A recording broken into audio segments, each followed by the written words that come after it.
Oi pessoal, tudo bem? Vamos continuar estudando o livro da Catherine Ponder, As Leis Dinâmicas da Prosperidade. Esse livro que a gente já fez a primeira parte em 21 dias e agora estamos fazendo a segunda parte e nós estamos no capítulo que fala sobre como é que o pensamento influencia a nossa saúde, ou seja, como é que a gente pode estar então com saúde plena se a gente tiver tendo pensamentos prósperos e como é que a gente pode então estar perdendo a nossa saúde se a gente tiver pensamentos negativos que se transformam em sentimentos e isso acaba sendo aparecendo, atualizando no nosso corpo físico. E a Catherine Ponder, ela diz que esse livro ele pode transformar a vida das pessoas em uma vida de falta e escassez em todos os setores, inclusive a falta da saúde, em uma vida plena em todos os setores, se a gente então estiver ali cultivando, alimentando pensamentos prósperos, decidido e deliberadamente, aí a gente pode até assimilar o pó de ouro que está no ar aí pra gente, caindo sobre todos nós e a partir de então começar então a experienciar os resultados dourados. Pô, vamos parar muito pó de ouro aí e deixar que esse pó de ouro se assente aí em todos os setores da nossa vida, porque a partir de agora tudo e todos nos fazem prosperar e nós fazemos prosperar tudo e a todos. E aqui a continuação desse capítulo que fala da saúde é o perdão cura. Se você está em desarmonia com alguém, se foi infeliz no passado e por isso está guardando ressentimentos, se sente que foi tratado injustamente em assuntos financeiros ou pessoais, se sente que algo roubou de você a felicidade que deveria ser sua por direito divino, se ressente uma infância infeliz ou experiências familiares, se você se enquadra em alguma dessas situações, pode encontrar todas as razões humanas para seus sentimentos e para insistir em nutri-los. Você pode ser capaz de justificar esses sentimentos de 1000 maneiras.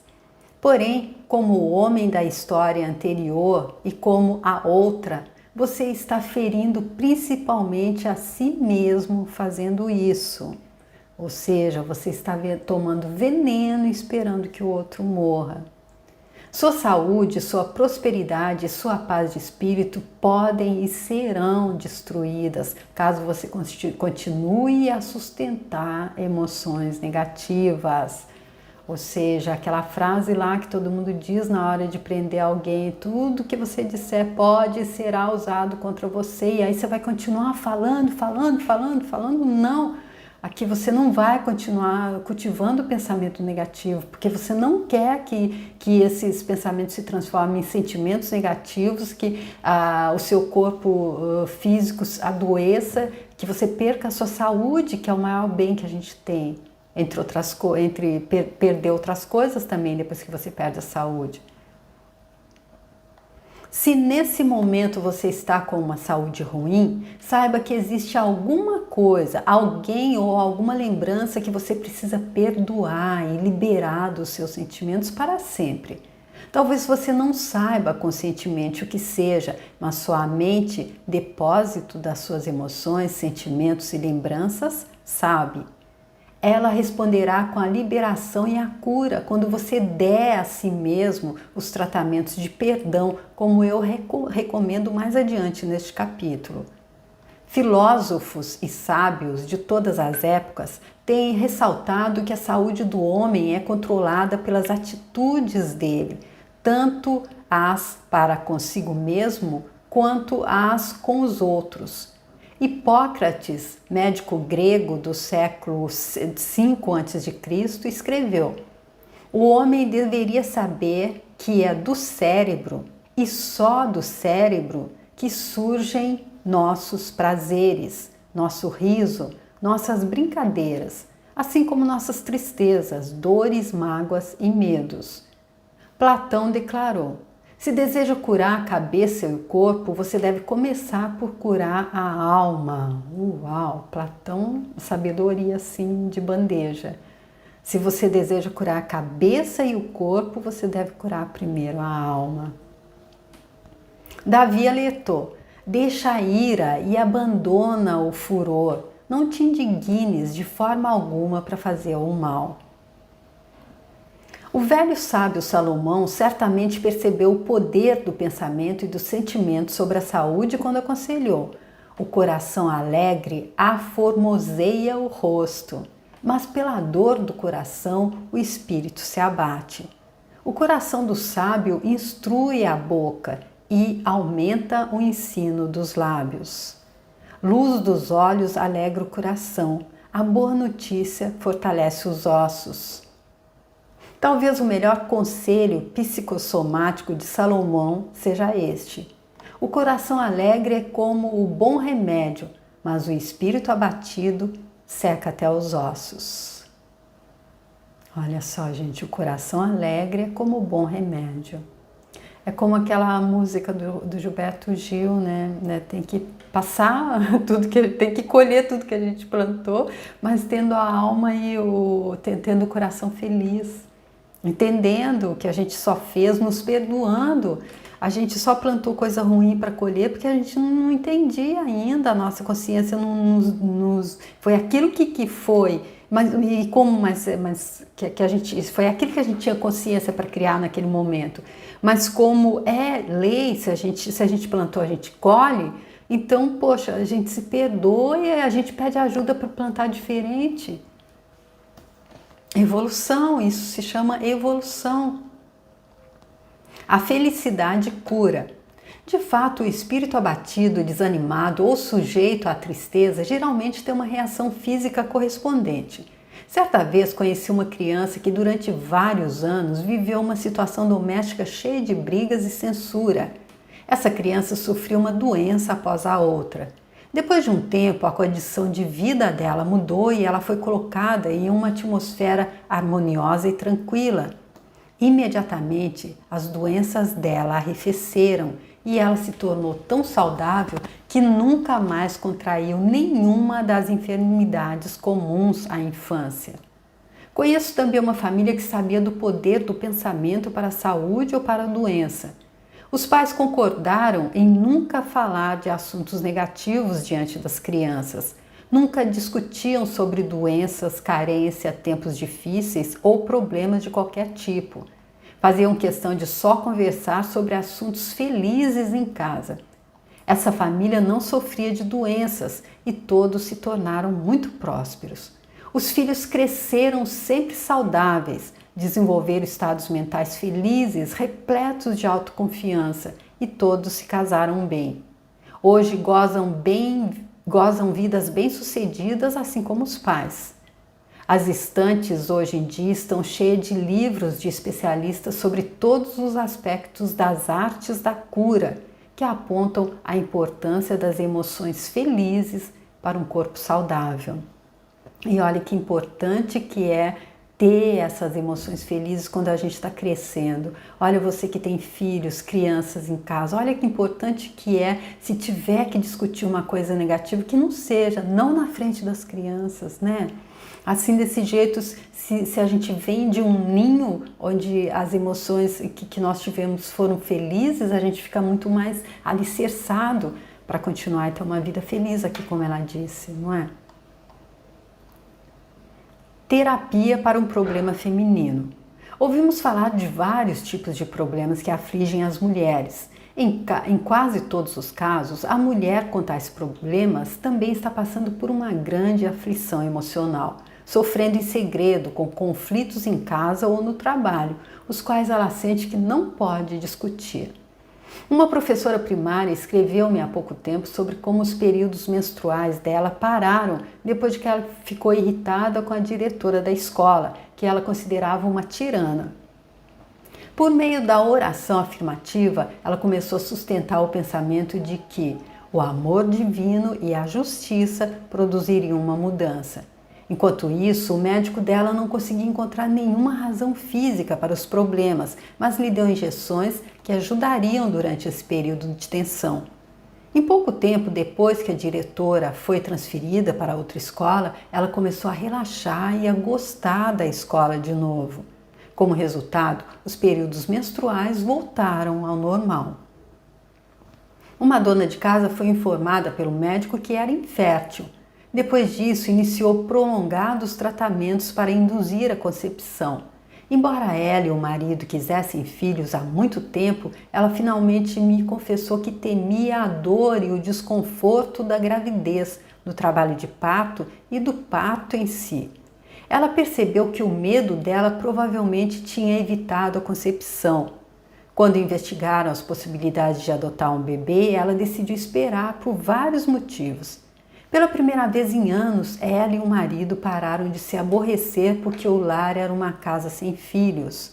Em vez disso, decidiram levar uma vida tão normal, feliz quanto possível, ajudando a cuidar de crianças sem teto da região, em especial na temporada de festas de final de ano. Depois que ela parou de se sentir tensa por não ter filhos, ela finalmente teve um bebê, no 10º ano do casamento. O maravilhoso sobre usar métodos espirituais e mentais para alcançar saúde física é que eles tornam o trabalho do seu médico muito mais fácil. Quando suas atitudes e emoções são construtivas, ele então pode ajudar mais e frequentemente chega-se a muito mais que uma cura física.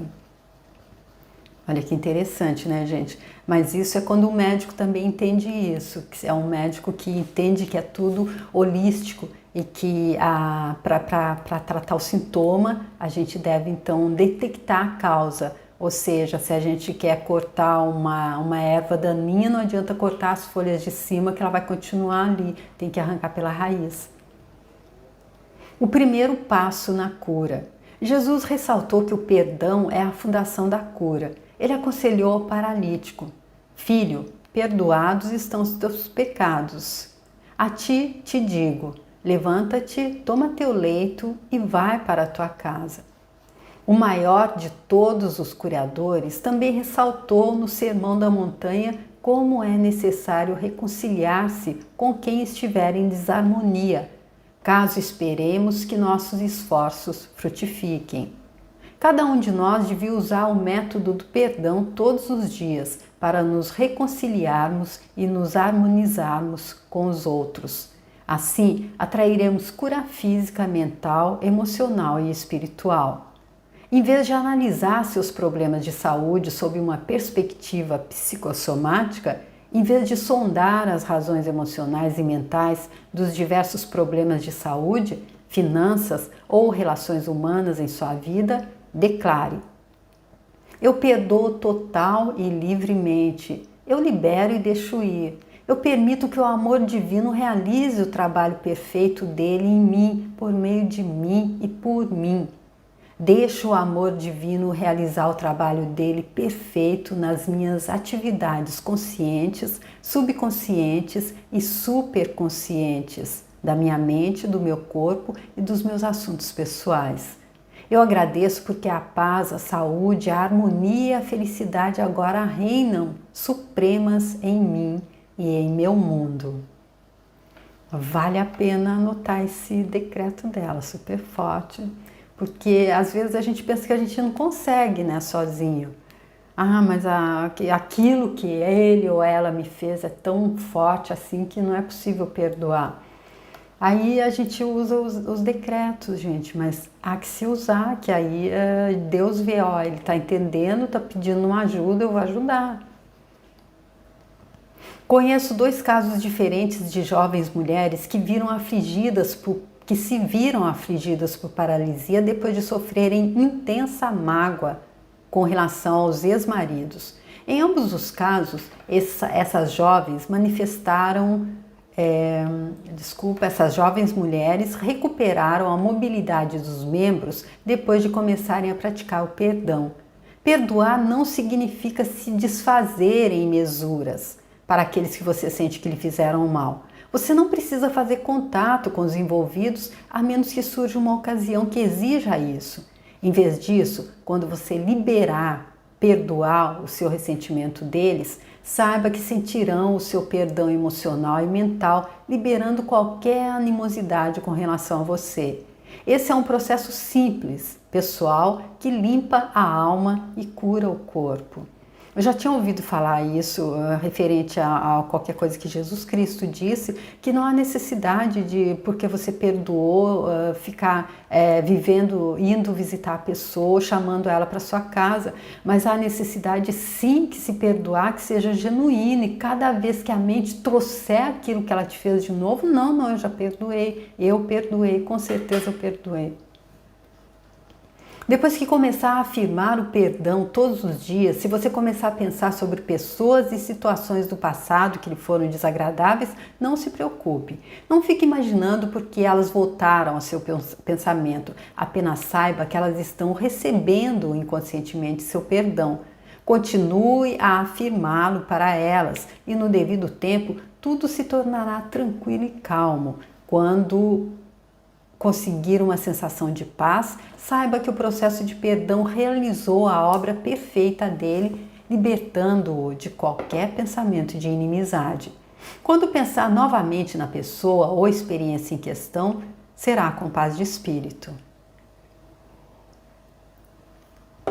Porque a gente está entendendo a importância do pensamento, então não adianta nada a gente dizer que perdoou, não, eu perdoo, tudo bem, mas cada vez que a gente pensa na pessoa, a gente pensa com raiva, a gente pensa desejando mal para ela, aí é um sinal de que a gente não perdoou. Então é o pensamento que deve ser controlado. Como perder peso? Certa vez conheci uma mulher rica que vinha tentando desesperadamente perder peso. Ela já usara várias dietas restritivas orientadas por especialistas de diversos hospitais. Porém, ainda que ela emagrecesse, não conseguia manter a perda de peso. Então ela escreveu-me sobre a frustração dela, imaginando qual seria o motivo para que ela não conseguisse se manter magra. De nossa amizade pessoal, eu sabia que ela e o marido haviam viajado pelo mundo. O marido sempre se queixava de que aquelas coisas atravancavam a casa, dizendo ser preciso manter uma equipe de empregados apenas para cuidar das coisas. Essa mulher tinha, além disso, muitos bens guardados no porão e os armários e o depósito estavam todos lotados. Eu sugeri que ela considerasse a ideia do vácuo, como discutimos no capítulo 3, pedindo orientação referente ao que ela deveria liberar de suas emoções e talvez da vida dela, a fim de emagrecer e continuar magra. Depois disso, ela percebeu durante uma meditação que há muito tempo mantinha pensamentos rancorosos em relação a um parente que havia lhe causado muita angústia no passado. Ela passou então a declarar diariamente o perdão, a liberação e a liberdade dessa ligação. Ela também teve a sensação de que deveria atender os pedidos do marido, limpando a casa dos objetos que estavam atravancando o ambiente. Assim ela limpou os armários, o porão, o depósito, chamou o exército da salvação e passou adiante itens que podiam ser úteis a outras pessoas. O marido ficou orgulhoso. Ela disse que o ato de liberar-lhe trouxe uma sensação de liberdade e paz que ela não sentia havia anos. Depois disso, ela fez outra dieta e tem mantido o peso desde então. Agora ela diz que foram os atos de perdão e liberação, além de uma boa faxina, tanto mental quanto física, que fizeram os desejos dela se realizarem. Olha, gente, o quanto é importante essa lei do vácuo, o quanto é importante essa boa faxina, essa boa organização. Eu tenho um vídeo que eu falo de limpeza de ambiente, de limpeza energética para casa, aqui eu deixo para vocês, quem quiser ver, que é exatamente isso. O corpo dela ficou mostrando o que estava tudo atravancado, estava tudo cheio de coisa que ela não precisava. Isso foi se mostrando em quilos a mais no próprio corpo, né? Achei isso super interessante de entender que pode acontecer dessa forma também, não é? Eu acredito que tudo que as leis dizem, como o professor Hélio Couto explica, se a gente entender as leis do universo e prestar atenção nelas e se guiar, se deixar guiar por elas, sabendo que são leis e que devem ser seguidas, que a gente não está de forma nenhuma, elas são para todos, inclusive para a gente, que a gente não tá bom, eu vou ficar lá, mas eu não vou seguir as leis. Não, isso não existe, é para todo mundo igual. Então, quando a gente entende essas leis, inclusive aí ela citando a lei do vácuo, que a gente precisa fazer espaço, e quando a gente entende também que organização é tudo, que organização e limpeza também fazem parte desse pacote de quando a gente quer ter pensamento próspero. Se a gente está buscando cultivar pensamento próspero e a gente não consegue, talvez se a gente desse uma olhada, então, vamos dar uma olhada em como é que estão os nossos armários, como é que está a nossa casa, como é que está a organização e a limpeza no nosso ambiente físico, que aí isso ajuda a organizar e limpar e deixar mais leve o nosso mental também, né? E aí a gente consegue então estar cultivando esse pensamento próspero e conseguindo alcançar todas essas bênçãos que ela garante que o livro traz se a gente colocar tudo isso em prática. O segundo passo na cura. Não há nada de estranho, misterioso ou novo no pensamento afirmativo e no uso da oração para a cura. Hindus, japoneses, chineses e muitos outros ainda usam palavras sagradas para aliviar doenças. Por toda a Bíblia são feitas referências às palavras e ao poder delas de criar o bem. A história da criação começa com uma afirmação falada: haja e ouve. João enfatizou que a palavra é o poder divino, declarando: no princípio era o Verbo, e o Verbo estava com Deus, e o Verbo era Deus. Jesus afirmou que suas palavras eram espírito e vida. O autor dos Provérbios estaria também falando disso quando se referiu ao poder das palavras para a cura. A morte e a vida estão no poder da língua, e aquele que a ama comerá do seu fruto. Há uma crença antiga de que existe uma palavra de poder perdida, que quando encontrada e pronunciada, restabeleceria a ordem em tudo. Os judeus acreditam que essa palavra perdida estaria oculta no nome Yahvé, que é a palavra em hebraico para Jeová. Eles alegam que a pronúncia correta há muito tempo não é mais conhecida pelo homem e que antes a palavra perdida era conhecida por seus sacerdotes.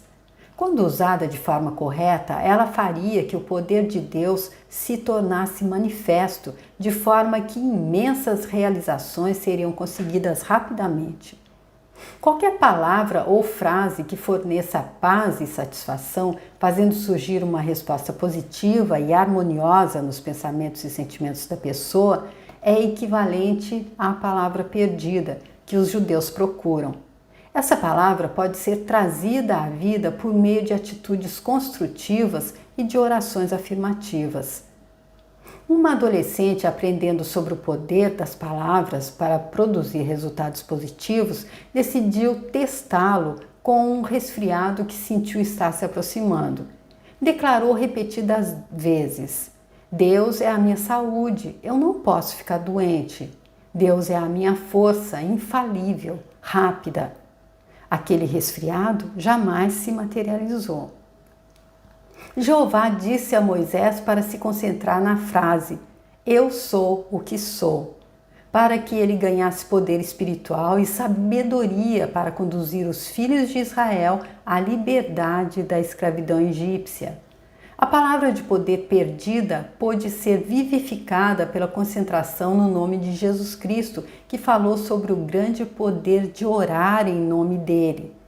Pode-se chegar também à palavra por meio da meditação em uma das promessas da Bíblia, ou ainda na oração do Pai Nosso. E olha aí, gente, ela então passando aqui o que é que a gente pode, então, como é que a gente pode estar carregando as nossas palavras desse poder de cura. O quanto é importante a gente, então, tá fazendo esses decretos que ela tá passando aqui, né? E ela diz que a gente pode chegar também a esse poder da palavra através da oração do Pai Nosso. E vamos ver como que ela vai explicar aqui. O Pai Nosso tem o poder de curar. Uma mulher viajou uma grande distância para visitar um curador espiritual famoso por causa de uma doença crônica que vinha lhe causando muito sofrimento. Ao chegar na presença dele, ela ficou surpresa quando lhe pediram que se unisse a eles e que orasse ininterruptamente o Pai Nosso. No fim da sessão de oração, o curador disse a ela para voltar para casa e orar o Pai Nosso várias vezes por dia, explicando que essa é a maior oração curativa de todas. Mesmo sentindo-se um pouco cética a respeito de um método tão simples, ela seguiu as instruções. Em poucas semanas, a doença dela sumiu e não voltou mais. E olha aqui, gente, só uma ressalva, ela disse que é um método tão simples, mas rezar ininterruptamente uma mesma oração, a gente pode cair naquela coisa de ficar no piloto automático, e aí é como um papagaio repetindo, e é por isso que às vezes a gente pensa, por que comigo não funciona? Já que ela disse que é um método tão simples, né? E aí volta tudo ali naquela passagem anterior que ela fala da necessidade do silêncio, da necessidade da concentração mental, da necessidade da meditação. Uma professora primária, tendo ouvido sobre o poder curador do Pai Nosso, achou uma oportunidade de comprová-lo quando ficou com pneumonia. Ela tentou se curar com remédios, mas a doença persistia. Numa sexta-feira foi informada de que não havia professora disponível para substituí-la na segunda, quando estava previsto que ela começaria a lecionar em um novo curso de especialização para o qual as pessoas estavam vindo de muito longe. Foi então que ela começou a afirmar repetidamente o Pai Nosso enquanto declarava.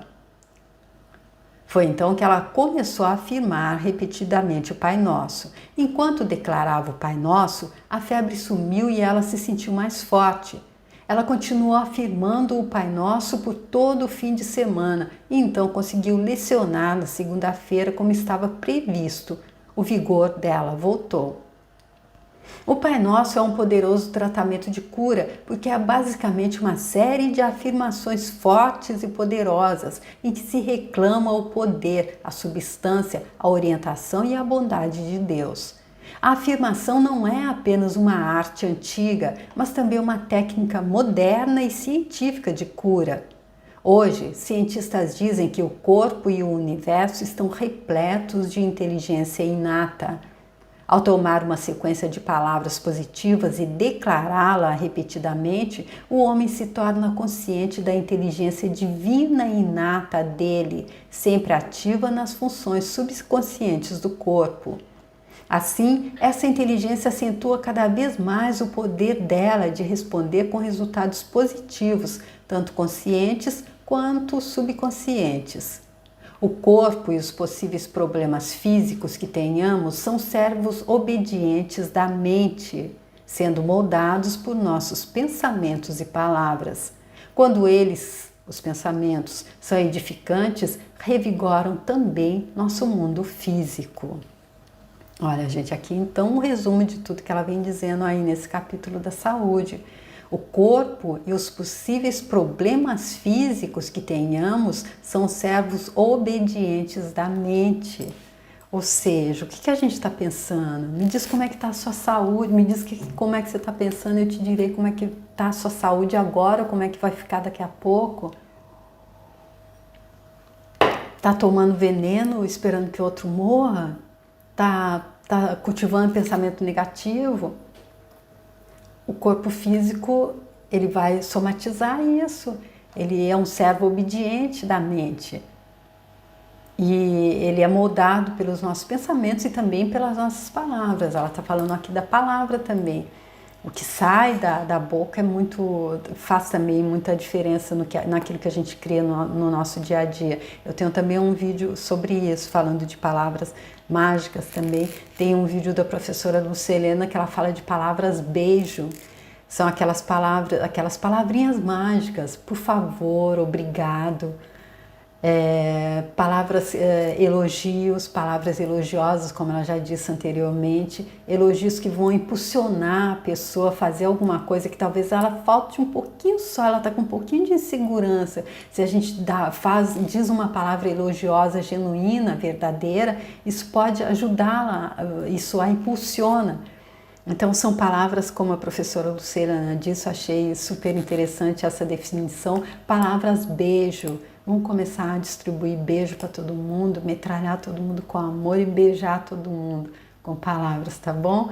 Porque aí a gente começa a experienciar todo esse resultado dourado. Tá bom, gente? Muito obrigada. Eu agradeço vocês por terem vindo até aqui nesse capítulo, mas ainda não acabou o capítulo. Fica para o próximo vídeo, tá? Conto com vocês lá. Tchau!